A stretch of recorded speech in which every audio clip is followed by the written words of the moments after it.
BNP জামায়াতকে এক হাত নিলেন জাতীয় নাগরিক কমিটির আহ্বায়ক নাসিরউদ্দিন পাটোয়ারী। শুক্রবার ফেসবুকে দেওয়া এক পোস্টে ক্যান্টনমেন্ট থেকে আওয়ামী লীগ পুনর্বাসনের প্রচেষ্টা অব্যাহত রয়েছে বলেও অভিযোগ জানান তিনি।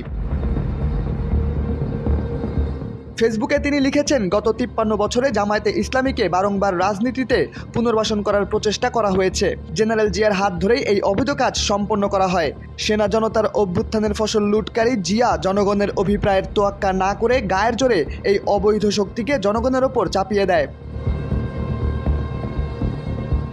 নাসিরউদ্দিন পাটোয়ারী আরও লিখেছেন, 24-এর ছাত্র নাগরিকদের গণ অভ্যুত্থানকে 5 আগস্ট ক্যান্টনমেন্টের সেই লুটেরা এবং তাদের জায়েজকৃত অবৈধ বাচ্চাদের হাতে তুলে দেওয়ার প্রচেষ্টা চালায়। সেদিন ছাত্রদের ঐতিহাসিক ভূমিকার কারণে তারা পিছিয়ে আসে, কিন্তু তারা ক্যান্টনমেন্ট থেকে ষড়যন্ত্র অব্যাহত রাখে।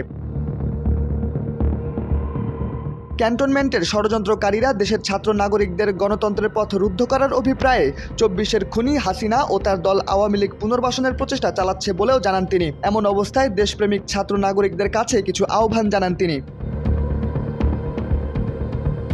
নাসিরউদ্দিন পাটোয়ারী আহ্বান জানিয়ে লিখেছেন, আওয়ামী পুনর্বাসনের দেশবিরোধী চক্রান্তকে ঐক্যবদ্ধভাবে মোকাবেলা করুন। বিএনপির বাংলাদেশের পক্ষের অংশকে ছাত্র নাগরিকদের এই লড়াইয়ে সামিল হওয়ার আহ্বান জানাচ্ছি। জামায়াতের যারা বাংলাদেশ পক্ষের অংশ তারাও ছাত্র নাগরিকদের এই লড়াইয়ে সামিল হন। এছাড়া তিনি জানান, ক্যান্টনমেন্টে এবং সিভিল সার্ভিসে বাংলাদেশ রক্ষাকারী অংশকেও এই লড়াইয়ে সামিল হতে হবে।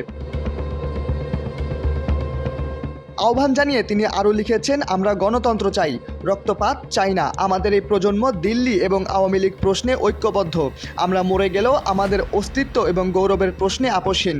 সবাই ঐক্যবদ্ধভাবে লড়াইয়ের জন্য প্রস্তুতি নিন। ইনকিলাব জিন্দাবাদ।